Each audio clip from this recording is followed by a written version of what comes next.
우리가 뭐 그런 생각하지 마시고 어떤 악한 영들의 강한 영향력에서 어떻게 우리 해방될 수 있는가. 특히 그리스도인으로서 그렇게 좀 하시기 바랍니다.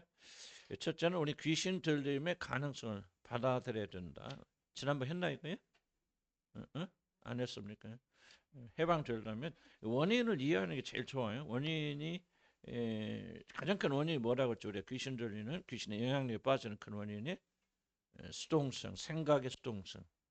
하나님 주신 이성을 사용해서 이것이 악한 것이다, 뭐다, 좋은 것이다 생각하지 않는 감정이 먼저 나가버리면 이제 걸려들이는데 사실 이게 잘 훈련이 안 되니까 좀 우리가 자꾸 변명 같지만 감정에 빠져 들어갑니다. 그러나 생각의 수동성, 생각을 자꾸 자주 해야 이것도 이제 연단이 되어져서 생각부터 좀 자유롭게 할 수 있는. 그래서 헛된 것을 생각하지 않도록 많이 노력해주고.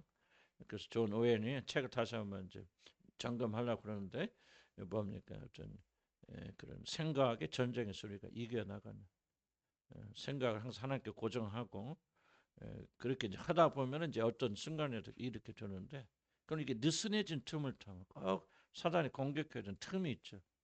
누가 잘하고 못하는 게 뭐 내가 사단의 도구가 될 수 있고 뭐 이런 여러분의 아내가 그렇게 될 수도 있고 부모가 가까운 사람이 그렇게 사단의 도구로 집안의 원수가 집안에 있다고 하잖아요. 그러니까 항상 우리도 이제 가까운 사람들 도구가 되어지는데 어느 때 어느 시간에 같은 약점 있는 걸 좀 생각해야 되는데 참 걸려 넘어질 때가 참 많아요. 말해서 하여튼 생각을 수동성에 빠뜨리지 말고 지속적으로 하나님 말씀을 생각하는 그래서 읽고 묵상하고 저도 그 시간에 하나님 말씀 생각하잖아요. 그런 시간을 좀 많이 이래서 이성을 많이 가지고 판단해야 됩니다. 분간하라 할 때 분간하라 영을 분별하는 말을 이성의 활동을 말하는 거죠. 사단 속임 사단 항상 거짓말 하고 있더만 사단은 거짓말. 속임수. 그래서 제가 뭐 이름 아까도 이야기했지만 이제 그런 이야기를 말하면서도 제가 혹시라도 이게 사단의 속임수가 빠져들지 않게 해서 조심하고 극단적인 걸 조심하는. 그래서 사단의 속임수 항상 건에 담겨져 있다. 완고하고 자기 의로움이 사로잡힌 자들은 뭡니까 잘 안 받아들이죠. 하나님 말씀 남의 말을 경청하지 않는 사람은 하나님 말씀도 경청하지 않지. 이건 하나님의 중요합니다. 완고한 사람 하나님 앞에서도 완고합니다. 그런 사람 옆에 두지 마시고 저도 교화하려고 많이 노력하지만은 안 돼요. 그래서 그냥 버려두시고 그냥 중요하게 여기지 마시고 이런 중요한 것은 뭐냐면 여러분 주위에 그런 사람을 두면 안 돼요. 성경의 비결이 그분들 이야기하는 그렇습니다. 단절하지 못하고 정에 끌려서 그런 사람 두고 침범을 허락하기 때문에 그럼 자기에게 막 하면은 끊으시라 그 말이. 예를 들자 왜 다 들어줍니까? 그 사람은 자기 하는 모든 감정을 덤프한다고 하잖아요. 나한테 드물잖아요. 그러면 그 사람 기분 이제 나는 기분 더러워. 왜 그러죠? 그 사람의 모든 이야기 속에 내가 덤프했다. 당했기 때문에. 근데 왜 다 듣냐 그 말이죠. 여기 속임수 있죠. 들어줘야 된다. 이게 그리스도 사랑, 주님의 사랑이다. 이런 식으로 사단이 속인다. 예를 들어 그런 속임수를 말합니다. 그럼 귀신이 역사할 수 있는 강력한 도구가 되어지니까 항상 진리 가운데서 그렇게 그리고 피할 줄 알아야지. 피하면 끊으면 상처받은. 이번에 어떤 분이 와서 왜 우리 교회는 들어는 걸 안 주냐 들어주는 거 안 하니까 다른 교회 간다 그랬을 때 나는 협박 안 받았어요. 옛날 같으면 그럼 어떡하지 이분 오셨는데 막 붙잡으려면 우리 갑자기 들어주기 반 만들까 어쩔까 막 그런 생각을 할 수 있잖아요. 또 한 사람 하나 보내주신 사람이니까 이 생명이 한 생명이 천하보다 귀하니까 이게 바로 속임수라 그러면 속임수. 그러니까 이 마지막 때 속임 진리파로 서 있고 속임수 넘어가서는 안 된다. 항상 이 속임수가 있는데 이걸 잘 하지 않아요. 잘 이성을 사용하지 않아요. 또 속고 또 속고 또 속는. 계속해서 이성을 가지고 우리가 해야 된다. 완고하면 하나님 말씀도 안 듣고 자기도 안 듣고 안 들어요. 난 알이 여러분 가운데 몇 번 지금 말 안 듣고 있고 지금 듣지만 여러분 귀 한쪽 그래서 한쪽 흘러버립니다. 왜냐면 인간은 듣고 싶은 것만 들어요. 보고 싶은 것만 봅니다. 이건 취사 선택적입니다. 놀라워요. 뇌의 기능은. 듣기 싫은 건 안 듣습니다. 그래서 하나님 말씀도요. 다 흘러갑니다. 그때 졸리죠. 뭐죠. 그거 왜 그래. 내가 듣기 싫어 하는 거 몸이 딱 스위치를 꺼버리는 거죠. 그래서 여기 앉아 계시면 몇 분들은 전혀 안 듣습니다. 나 알아요. 알아요. 좀 다른 콩밭에 가 있죠. 마음은. 돈에 가 있고 뭐에 가 있고 뭐에 다 가 있고. 그럼 항상 그래 그 사람. 왜 그 사람에게 마음을 주냐. 에너지 줄 필요 없죠. 끊어버려 마음으로. 이런 그런 걸 자꾸 배워나가 이 마지막 때 우리 모든 에너지를. 근데 다음 주에 우리 그 주일날 오후에 뭐 배우냐면 미리 어리석은 다섯 처녀 지혜로운 다섯 처녀 배우죠. 왜 지혜로운 다섯 처녀 지혜로운 줄 아십니까? 두 가지 이유 때문에 지혜롭습니다. 첫째 뭐 있죠? 미리 하지만은 기름을 준비하겠다. 두 번째 다른 처녀들의 기름을 나누어 주지 않다. 아니 이거 준비하면서 굉장히 이쁨을 발사. 아 내가 왜 이렇게 기름이 새나가네. 지금 뭐겠어? 다른 사람이 기름 주세요. 나 당신의 좀 인정받는 게 필요해요. 당신 날 좀 알아주는 게 필요해요. 내가 당신 없으면 힘들어요. 계속해서 자기가 기름을 채우는 것이 아니고 내 기름을 빼내가는데 허락한단 말이에요. 그러니까 여러분이 기름통에 기름이 말라가는 거죠. 무슨 말인지 충분히 이해가시죠? 이걸 막지 않으면 여러분 기름통 항상 빕니다. 그리고 옆에 있는 누군가 여러분의 감정의 기름통 있잖아요. 나는 슬퍼 그러면 그 슬픈 눈물 나눠야 돼. 나눠서 뭐요? 이 슬픔 줘버려요. 그럼 난 편하죠. 그럼 이 사람은 가서 그 슬픔의 문제 해결 안 해요. 똑같이 삽니다. 생기면 왜냐면 쉽잖아요. 슬픔이 생기면 갖다 털어. 외로우면 갖다 털어. 방법이 다 있으니까 그 사람 이 문제를 해결하려고 하네. 마음이 외로워도 누가 들어주질 않아. 그러면 해결하려고 하죠. 내가 왜 그러지? 나 혼자 해결하려고 발버둥치죠. 근데 이게 안 되면 자꾸 나는 네가 필요해 하고 자기 모든 감정 거의 다 덤프해서 네가 내 대신 다 처리해 줘야 돼. 그래 해주잖아요. 그럼 이 사람 고칠 필요 없죠. 무슨 말이가죠? 그럼 계속 문제 속에서 하는 거예요. 또 던지고 또 던지고. 그럼 이 사람의 문제면 그걸 받아준 사람의 문제는 뭐예요? 누구의 잘못입니까? 문제를 계속 하소연하는 사람이 문제입니까? 문제의 하소연 들어주는 사람이 문제입니까? 들어주는 사람이 문제입니다. 우리는 그것이 그리스도의 사랑이라. 그럼 사랑은 뭐예요? 그 사람 고쳐주는 거잖아요. 사실 안 들어주는 게 사랑일 수도 있잖아요. 그런데 뭐예요? 사단이 속임수가 들어오면은 이거 굉장히. 그런데 그 성공한 사람들 얘기를 들으면 이런 부분에 칼같이 끊더라. 그냥 성공하는 게 절대 아니더라고 내가 보니까. 감정을 무섭게 다루더라고요. 감정 무섭게 끊을 거 끊으면서요. 그 사람 인간이니까 힘 안 들겠어. 그런데 이 감정 처리를 정확히 하더라고요. 그래서 이건희가 나오고 이재용이 나오는 거예요. 오늘 우리들은 정말 이게 성경 가르쳐. 그러니까 이 비유가 놀랍지 않아요? 예수님이 하신 말씀들이 안 놀래요? 여러분 안 놀려면 그냥 안 따라가는 게 뭐 그러네. 뭐 그게 뭐 중요해. 오늘 저녁에 뭐 먹는 거 중요하지. 이렇게 사시면 이제 우리는 뭐 끝없어요. 그렇게 하지만 정말 놀래. 하나님 말씀에 감탄해야 돼. 그러니까 여러분 지금 기름 떨어진 사람이 얼마나 많아요. 여러 가지 원인이 있겠죠. 원인이 있겠지만 그러나 여러분 기름통이 있죠. 기름이 마르는 그런 원인 중에 하나가 뭐예요? 누군가 기름 빼가는데 계속 열어주고 있던데. 자식도 마찬가지죠. 여러분 같은 몸에서 난 자식이라도 뭐합니까? 자기 고칠 생각 안 한단 말이에요. 안 하고. 지수께서 어렵고 힘들 때마다 엄마 하고 달라붙어 와서 울고불고 하소연은 엄마가 다 들어줘 해결해주고. 그러면 이 사람은 문제를 고칠 필요가 있어요 없어요? 없지요. 문제 해결책 다 있는데 왜 고칩니까? 그러니까 여러분 자녀들은 계속 그렇게 살아가는 거예요. 그래서 우리가 정말 단호하게 나가야 되는데 그게 또 용기고 힘이 아니겠어요? 그래서 하여간 주술자 행위 하여간 이거는 뭐 이상한 데 가지 마시고 기도받지 마시고 예언기도 받지 마시고 특별히 마지막 때 아무리 급해도 사울이 죽은 이유가 뭐예요? 신접한 여인이 찾아갔기 때문에 그렇다. 주술 하면은 그냥 무작위로 귀신은 침투한다. 기억하시 바라고요. 범죄 무엇인가 지속적인 범죄가 있으면은 그것은 열린 문이 되어진다. 그래서 닫아야 된다. 자, 그럼 왜 귀신 어떻게 해봤나? 첫째, 귀신의 가능성을 받아들여야 됩니다. 나는 절대 귀신 들리지 않아 귀신의 영향력 받지 않아라고 나는 예수 믿음을 다 끝이 나서라고 생각한다면 그 사람은 귀신의 영향력, 적어도 영향력에 취약합니다. 여러분들 귀신을 쫓아내는 제일 필요한 첫 번째 해야 할 일은 나도 병 걸릴 수 있고 나도 귀신의 영향력에 있을 수 있고 내 안에도 귀신이 거할 수 있다는 뭐 전제를 여러분 받아들이셔야 됩니다. 완고하면 뭐예요? 나는 아니요. 아니 나는 안 속아. 아니, 내가 어떻게 내 안에 귀신이? 라고 하는 그런 생각을 우리가 가지고 있기 때문에 우리들이 이 하나님 능력으로 치유받지 못합니다. 그래서 우리들이 그리스도인이 되는 순간 귀신들의 활동에서 영원히 자유롭게 된다.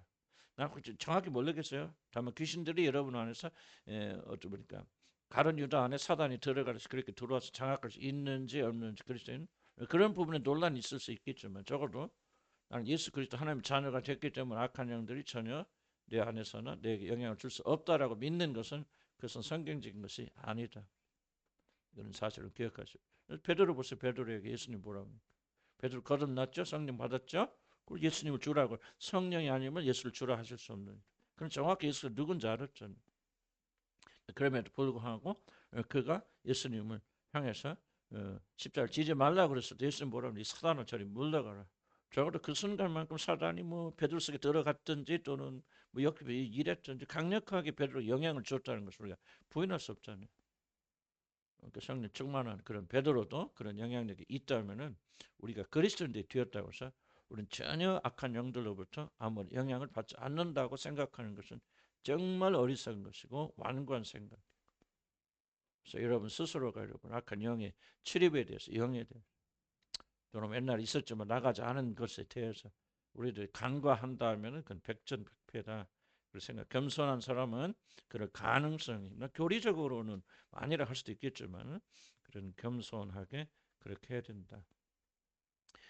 오해 중 하나는 귀신 들림을 굉장히 정신장난과 같은 걸로 취급해서 그리스도는 그렇게 들 수 없다 그렇게 말하지 말라. 귀신이 들렸다는 용어가 좀 그래. 귀신 들림은 사실 다 귀신 들려 있어요. 용어 자체가 막 미쳤다는 것은 아니고 말쩡하지만은 악한 영들이 강력한 영향력이 우리 있을 수 있다면 특별히 어떤 영역에서 그럴 수 있다면은 그런 귀신 들린 거잖아요. 영이 뭐 안에 있느냐 밖에 있느냐 중요하지 않잖아요. 영적 존재인데 성령 우리 안에 근다고 뭐 우리 안에 쏙 들어와서 살아계십니다. 그런 의미는 아니잖아요. 가장 밀접한 방식으로 우리와 함께 하신다 그런 뜻을 우리 안에 거하신다 그런 것이지. 성령님 오셔서 여러분 심장에 사실 거예요? 위장에 사십니까? 많은 사람 그렇게 착각하거든요. 그런 식으로 귀신도 우리 안에서 뭐 귀신이 우리 심장에 거합니까? 뱃속에 거합니까? 뭐 그럴 수도 있고 아닐 수도 있겠지만 나는 그렇게 예수님의 성령이 우리 안에 거하시는 방식을 이해하게 된다면은 우리들은 충분히 그리스도인도 귀신 들릴 수 있고 귀신의 영향력이 있을 수 있다는 사실을 우리가 받아들여야만 한다. 그렇지 않으면 우리는 영적 전쟁에서 패배할 수밖에 없다. 그런 거를 제가 강조해서 가룟 유다 또는 베드로 이야기를 좀 성경같이 중요한 예는 없어요. 성경이 가장 정확한 예이기 때문에 가룟 유다 그런 그래서 하여간 사람 안에 귀신이 들어간다는 것은 뭐 성경적인 계속해서 반복한 얘기니까 그러니까 사람 육신 안에 귀신이 달라붙어 들어갈 수 있다라고 하는 것은 우리가 성경이 말하는 진리라. 다만 퀘스천은 그리스도인이 성령을 받은 뒤에도 그것이 가능하냐라고 말했을 때 나는 가능하다고 봐요. 왜 보냐면은 이런 벌써 우리가 거듭났지만은 그래서 우리 영은 온전히 새로졌고 우리 마음은 새로워졌지만 그렇다 해서 우리 마음은 완전히 죄가 전혀 거하지 않는 완전히 새로운 것입니까? 아니잖아요. 죄와 성령이 같이 거하잖아요. 그렇다면 성령과 귀신이 같이 거할 수 있다는 사실은 왜 우리가 인정하지 못하는 거예요? 그렇지 않습니까? 귀신 그런 그 차원은 아니고 그렇게 하면 또 잘못될 수도 있지만은 적어도 귀신이 우리에게 들어와서 우리를 장악할 수 있다는 사실은 우리가 성경적이다 하는 것을 나는 확신해요.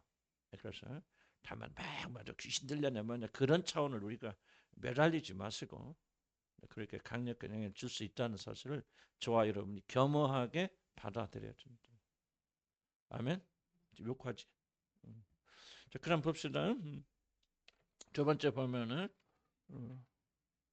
아까도 지금 영적 존재 그 의미에서 영적 존재이기 때문에 다시 한번 강조 성령이 우리 안에 어떻게 거하시냐 하는 그 방식을 똑같은 이해로 우리가 귀신이 어떻게 거할 수 있는가를 우리가 이해합니다. 두 번째 그리스도의 사역으로만 우리 귀신 축출이 가능합니다. 그리스도의 사역으로.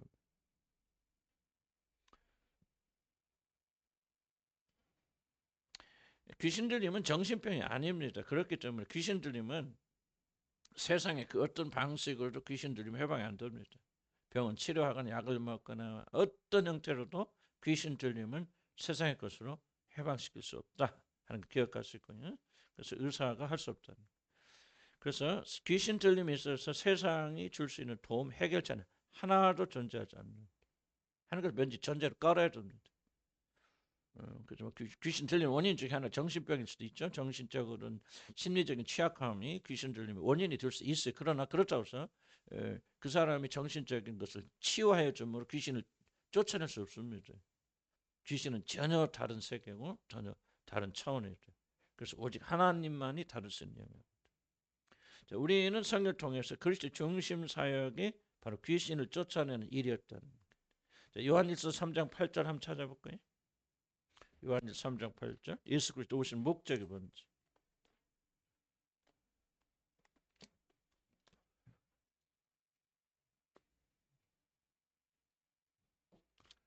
요한일서 3장 8절 찾았습니까? 한번 읽읍시다. 시작.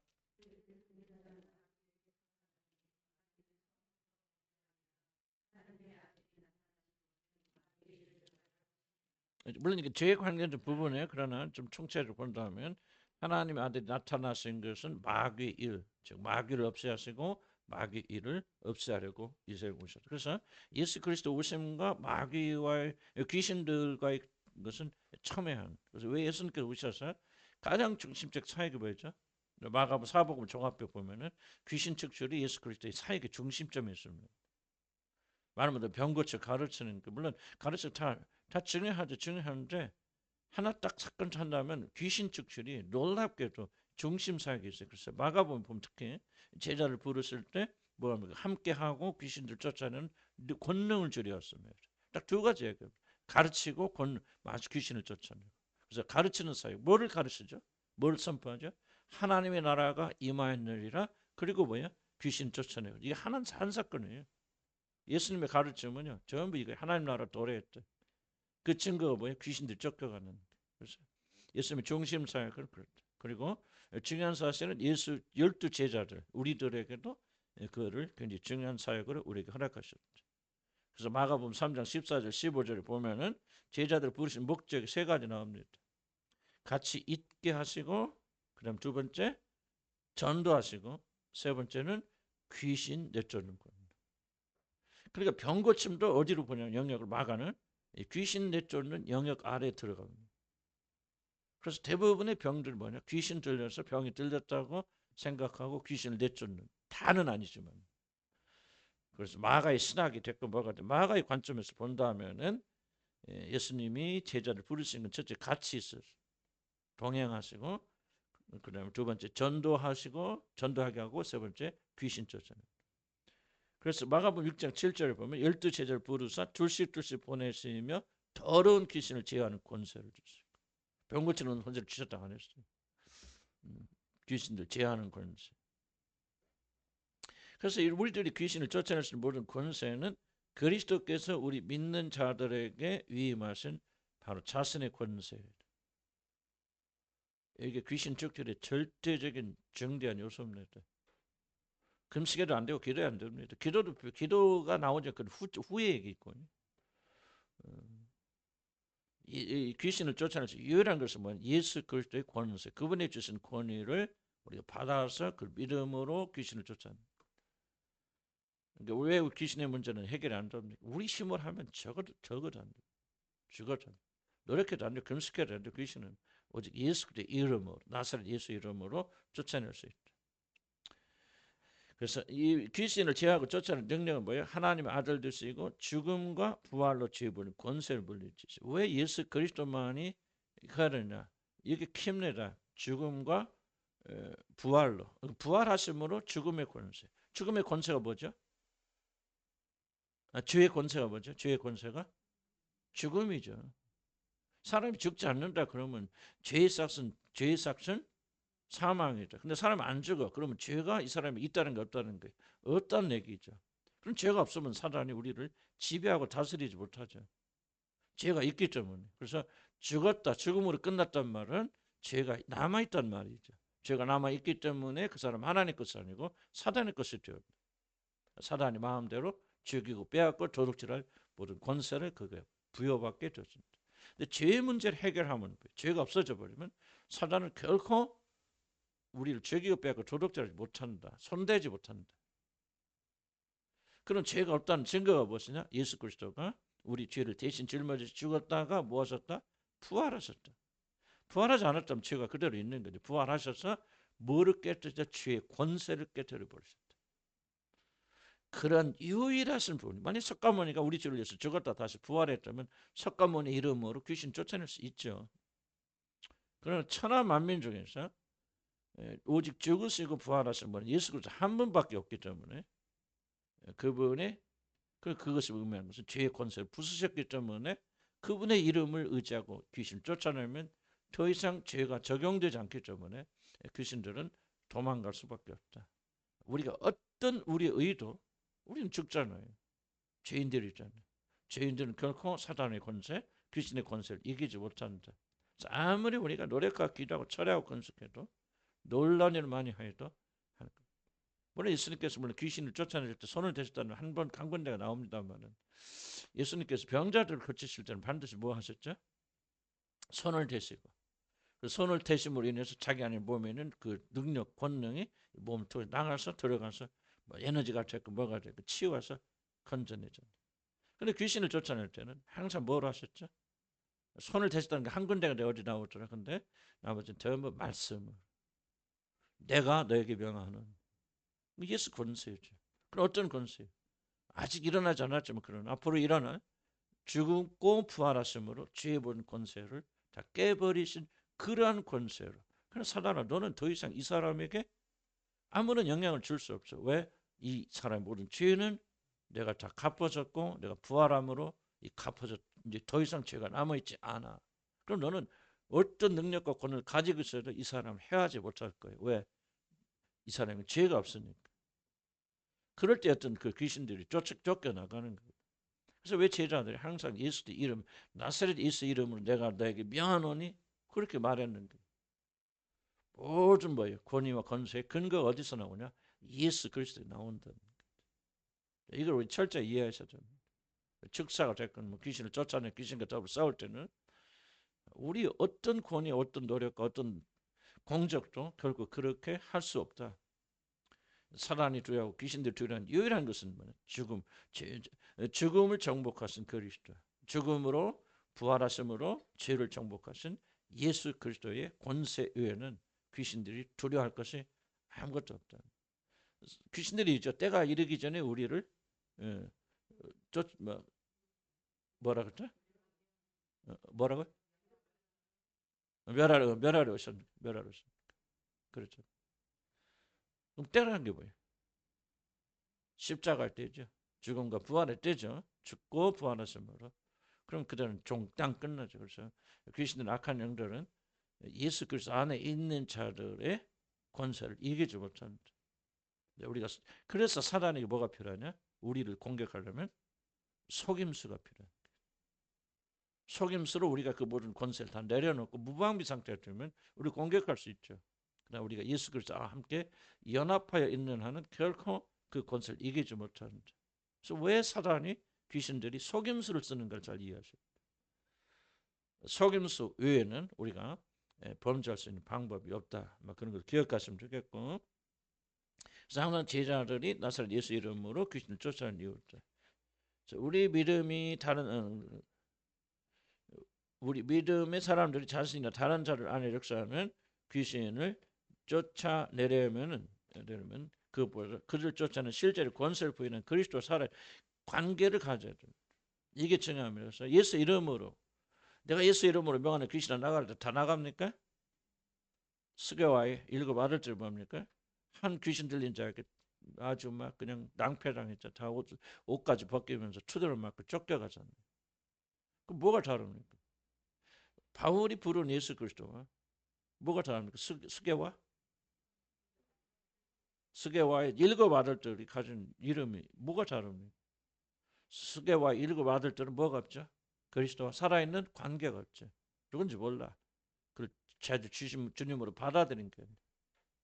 그러니까 비록 이름은 사용하지만 하나의 주술처럼 마법 이렇게 주문처럼 사용됐죠. 그러나 바울은 예수 그리스도와 살아있는 관계를 가지고 있죠. 귀신을 싸워서 이기려면 언제 우리가 당합니까? 귀신들에게. 우리가 그리스도 의를 힘입었잖아요. 그런데 왜 악한 영대 공격당 빼앗고 도둑질 당합니까? 원인은 딱 하나예요. 그리스도의 관계가 느슨해지면 이런 문제 일어나는 거예요. 이런 자꾸 환경에서 찾잖아요. 우리들이. 환경 찾으면 뭐 힘들어서 그래, 피곤해서 그래, 뭐가 없어, 돈이 없어서 그래, 뭐. 그런데 여러분이 그게 이제 우리가 가진 사단의 속임수지. 사단의 속임수. 왜 여러분이 이기지 못합니까? 그리스도와 관계가 느슨해졌기 때문에. 기도 약해지죠. 느슨해지죠. 그분과 살아있는 관계보다 다른 게 더 중요하기 시작하면요. 여러분 그리스도 이름을 우리가 아무리 외쳐도 그 이름은 헛것이에요. 아무런 의미가 없어요. 뭐 무슨 의미가 있습니까? 그럼 바울이 나사렛 예수로 그랬을 때는 그 예수 그리스도는 그분에게 그 안에 살아있잖아요. 살아있기 때문에 그가 말할 때 정말 능력과 권능이 같이 나가게 되어지는데 우리가 그분과 살아있는 관계가 없으니까 죽어버려요. 그래서 뒤에 나옵니다만 왜 기도해야 된다. 기도의 역할이 뭡니까? 우리 순종의 역할이 그리스도 살아있는 관계를. 그래서 우리가 예수 이름으로 말할 때 그거는 단순한 단어가 아니고 능력. 귀신의 세계를 보면 예수 그리스도 항상 살아있는 관계를 유지하고 순종하고 기도하고 무엇이 됐든지 간에 그렇게 해야 된다. 이것은 역으로 우리들 귀신들의 영향에서 벗어나는 그 말이고요. 살아있는 유기적 관계가 그리스도와 우리 안에 이루어지고 있다면 우리는 사실 귀신에 대해서 아무런 염려를 잘 필요 없습니다. 그렇죠. 내가 주님과 살아있는 관계가 있다면 우리가 항상 깨어있을 것이고 예수의 이름을 물리칠 수 있을 것이고 그러면 귀신에 대해 잊어버렸습니까? 여기 좀 애매모호하죠. 이론적으로 그게 맞겠죠. 우리가 막 예수님께만 집중하고 예수님께만 막 믿고 그러면은 우리가 얼마든지 귀신 이길 수 있다. 근데 이론적으로 맞는데 중요한 것은 귀신들이 하는 역할이 뭡니까? 주님과 그러니까 총력을 기울여서 뭐예요? 주님과 여러분 사이에 금을 내죠. 기도 못하게 하고. 난 기도 자체를 내가 말하는 게 아니고 기도를 통해서 우리가 다시 한번 회개하고 주님도 사모하고 주님에게 나가 더 강해지는데 그리고 보니까 차라리 총력을 기울여서 기도하지 못하게 만들고 마음에 상처를 주고 뭐라 해서 뭐합니까? 주님과 우리 사이에 마음의 상처라면 저도 그래 뭐 당장 기도하기 싫어요. 주님께 나가기 싫어요. 뭐 여러분 어쩐지 나는 그래요 솔직히. 너무 마음이 상해버리면 주님께 기도하기 싫어요. 왜 그럴까? 이게 바로 인간. 사단이 어디를 공격하냐? 귀신이 어디를 공격하냐? 그러니까 여러분이 그리스도와 살아있는 관계를 가지지 못하도록 청력을 기울여서 막는다. 느슨해져 버리면 그가 예수 그리스도의 이름을 아무리 사용해도 죽은 이름이잖아요. 그러니까 우리가 이렇게 하면 시험에 들지 않도록 깨어서 기도하는 것은 무슨 문제 터지지 않기 위해서 그 말하고 있는 게 아니죠. 사단의 모든 공격이 다 시험입니다. 시험에 들지 않으려면 사단의 공격에서 이기려면 뭐하냐? 깨어서 기도하라. 그러니까 뭐예요? 사단이 총력기는 깨어서 기도하지 못하도록 그래 가로막는 거죠. 여러 가지 원인 이유를 들어서 기도 죽으면 다 죽는다. 기도 죽으면 그때 이제부터 사단의 공격이 시작되는구나. 깨닫고 빨리 회개해야 되는데 그때를 놓쳐 타임이. 해가 악착까지 기도해야 돼요. 많이 하라 난 그 뜻이 아니고 정말 진실된 마음, 간절한 마음으로 주님 안에 우리는 죽습니다. 사단의 이 올무에 걸려서 우리는 쓰러질 수밖에 없어. 하나님을 공의를 여겨주시라고 여러분들이 전심을 다 기도해요. 이거 빼앗기면 다 이렇게 했는데. 집에서 기도하든 교회 와서 기도하시든 하여간 좀 기도 생활이 끝나면 안 돼. 물론 마음껏 와서 막 이 시간만 때우라 그런 게 아니에요. 그리고 여기 본당 위해서만 기도, 다른 데서 기도하지 마시고요. 식당에서 기도하거나 거기 성경 읽고 하지 마세요. 몇 분들이 좀 우면 딱 아니라고 좀 힘들다고 그러시더라고요. 그러니까 여기 장소 정해놓은 곳이 있군요. 자기 자리 잘 지키시면서 여기서 기도하시고 성경 읽기는 집에 가서 하시고 박사하시고 그래서 또 기도하시고 씨름하세요. 그래서 주님과 회복하시고 죄를 뉘우치고 그러니까 단순히 예수 이름으로 그런다 귀신이 도망가 아니다. 아무 의미가 없다. 그래서 우리가 기도해야 되는 것은 뭐냐?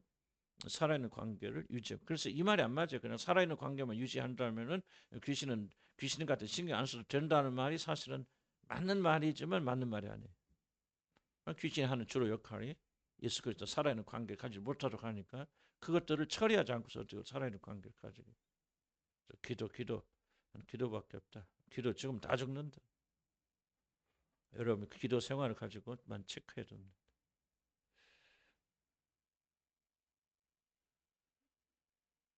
그다음 세 번째, 하나님의 나라가 임하는데 여기만 하고 휴식하겠습니다. 유대의 지도자들은 그리스도께 귀신의 왕을 힘입어서 귀신을 쫓아내 조롱하였죠. 그래서 예수님이 귀신 쫓아내니까 귀신의 왕 바알세불을 힘입어서. 그때 예수님 이런 말씀합니다. 내가 만약 하나님의 손을 힘입어 귀신을 쫓아낸다면은 하나님의 나라가 이미 너에게 임하였다. 귀신 축출과 하나님 나라에 임한 것을 지금 뭔가 반대적인 개념, 패럴레 평행으로 지금 말씀하십니다. 우리 모든 근거 어디서 나 성경 말씀에서 나오잖아요. 아하, 귀신이 도망가고 귀신의 나라가 무너지는 것, 하나님의 나라가 이게 지금 하나님 나라가 승하면 귀신의 나라가 무너지고 쫓겨가는 것이고 하나님 나라가 약해지면 귀신들이 승하게 되는 것이고 평행 관계 있구나 하는 것을 우리 가르쳐 줍니다. 이 말씀이 저는 교훈을 말하면 하나님의 나라와 귀신의 통치는 양립할 수 없다는 사실. 그리고 어둠을 몰아내는 유일한 힘은 바로 하나님의 나라가 우리 가운데 서는 것입니다. 좀 정치적으로 종합적으로 크게 생각해 줍니다. 우리가 뭐 귀신하고 싸우고 축사하고 이게 아니고 귀신의 나라가 무너지려면 하나님 나라 임하여야 됩니다. 하나님 나라 임하지 않은 상태에서 열심히 기도하면 귀신 쫓겨나 그렇지 않단 말이에요. 기도 제가 의도적으로 기도는 지금 네 번째인가? 네 번째. 세 개 해야 된다. 다섯 번째 내가 미뤄놓은 이유가 있습니다. 기도가 일본으로 나가면 안 됩니다. 이런 것들이 이루어지게 해서 우리 기도하는 거죠. 하나님의 나라가 우리 교회 안에, 우리 자신 안에 이미 이제 주어져 있지만 이 나라가 활발하게 건설되고 역할하면은 어둠의 나라는 무너지게 돼 있어요. 그러니까 우리가 뭐 하나님 나라 임하지도 않은 상태에서 하나님의 나라, 하나님의 통치가 우리 가운데 이루지 않으면서 우리가 입으로만 귀신을 쫓아내요. 그것을 그야말로 우리가 악한 거. 저도 이제 영적 세계에 대해서 뭐 어떤 분 우리나라 유명한 뭐 박사까지 하시고 오셔서 그래서 이번 좀 건전해 가실 것이다. 그래서 좀 낫긴 낫더라고 다른 분보다 영적 세계에 대해서. 그러면서도 불구하고 굉장히 큰 한계를 항상 제가 이 영적 것을 보면서 느끼는 이제 한계가 뭐냐면 결국은 그전 하나님의 나라가 임한다. 예를 들자면 이런 의미가 도대체 무엇을 의미하는 걸 우리가 성경적으로 잘 분해하지 않는다. 영적인 어떤 이상한 거로만 그 생각하게 되어지는데 사실 본질적인 것을 우리가 많이 추구를 해야 됩니다. 그래서 우리가 귀신을 쫓아내고 영적인 세계가 발전하려면 하나님 나라 임해야 된다. 그럼 하나님 나라 임한다는 도대체 무엇인가를 우리가 잘 세워놓지 않는다면 자기 나름으로 그렇게 생각할 거예요. 다시 한번 하나님 나라와 귀신의 통치는 양립할 수 없다. 어둠을 몰아내는 유일한 이것은 하나님의 나라가 우리 가운데 서 있는 것이다. 그래서 그런데 물론 하나님의 나라를 이 땅에 가지고 오신 분 예수 그리스도시죠. 예수 그리스도 오심으로 인해서 하나님 나라가 그래서 뭡니까? 전에는 엘리야나 엘리사나 그 능력 많은 선지자가 있어도 귀신을 쫓아냈단 말 하나로 기록되어 있지 않습니까? 예수 그리스도 오셔서 주된 세계 귀신을 쫓아내는 거. 왜? 그분이 하나님 나라를 가지고 오셨거든.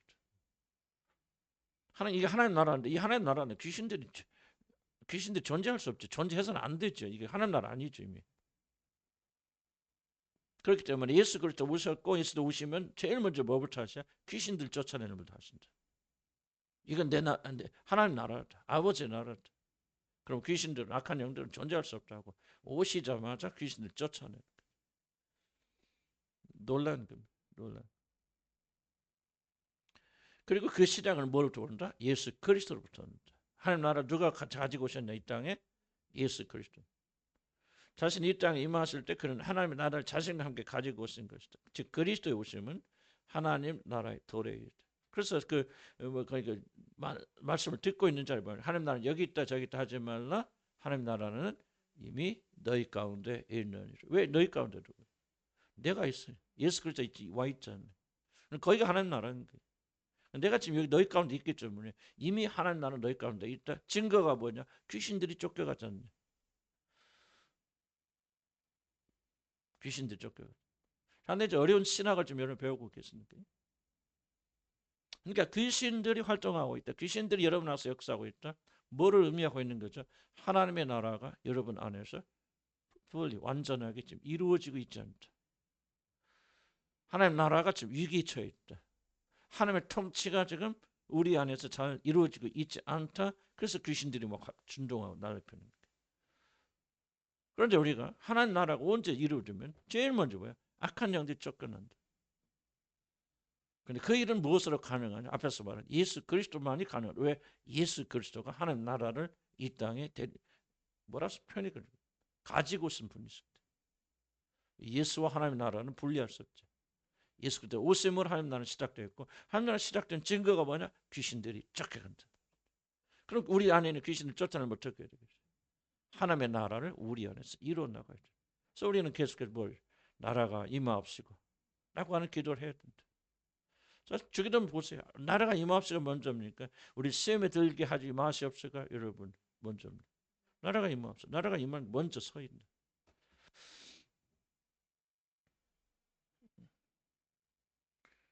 자, 그래서 8페이지 넘어가면은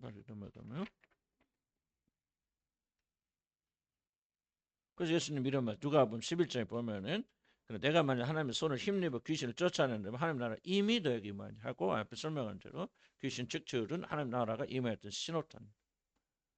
그래서 하나님 이러면 귀신 역사 일어나면 뭐 악한 영들 영향력이 있고 뭐 싸우건 다투건 하나님의 나라가 이러면 없어졌다. 그런 뜻은 아니겠지만 하나님의 통치가 지금 물러나 있다. 그래서 여러분 난리가 나는 거죠. 우리가 그걸 생각해야죠. 뭐가 한 문제가 뭐 이게 아니고 전체적으로 하나님의 나라가 통치가 물러나 있다. 퇴보했다. 왜 퇴보하느냐? 여러 가지 원인이 있죠. 그중에 하나는 기도를 게을리한다든지 주님과 연합을 우리 게을리한다든지 여러분 하나님과 어떤 하나님과 교제보다는 여러분 육신의 편함을 더 추구한다든지 뭔가 굉장히 큰 육신적 요소 들어와 있어서 하나님의 나라가 물러나 있기 때문에 여러분 그러면 당장 뭐가 나죠? 귀신의 역사가 준동하기 시작합니다. 이걸 우리가 좀 간단히 여기서는 안 돼요. 그래서 이를 기도해야 되고 매달려야 되고 싸워야 되고 부르짖어야 되고 간구해야 되고 귀신아 나가라 그게 아니고 하나님 통치가 임해야 돼. 하나님 통치가 없으면 거기가 귀신의 장소로 변하는 거예요. 집이 마귀 다시 지옥으로 되는 겁니다. 왜? 하나님 통치 물러나니까. 다른 게 아니에요. 뭐 부간에 뭐 부모 자식 간에 뭐 의견 그거 뭐 아니에요. 하나님 통치가 임하면 귀신은 물러나게 돼 있어요. 하나님 통치. 이걸 우리가 성경적으로 잘 이해를 하셔야 돼요. 예수 그리스도 통치가 약해지면 귀신의 통치는 강해지게 돼 있고 예수 통치 강해지면 귀신의 통치는 물러나게 돼 있고 그래서 우리는 악착같이 하나님의 통치가 하나님 다스리심이 이루어져. 그래서 귀신을 쫓아내는 가장 효과적인 방법 하나님 나라가 우리 가운데 임하였다. 우리 임하였지 이미 예수 그리스도 안에서 그러나 그 통치가 강하도록. 그리고 하나님 나라는 도대체 무엇인가? 하나님 나라는 지리적 물리적 개념이 아닙니다.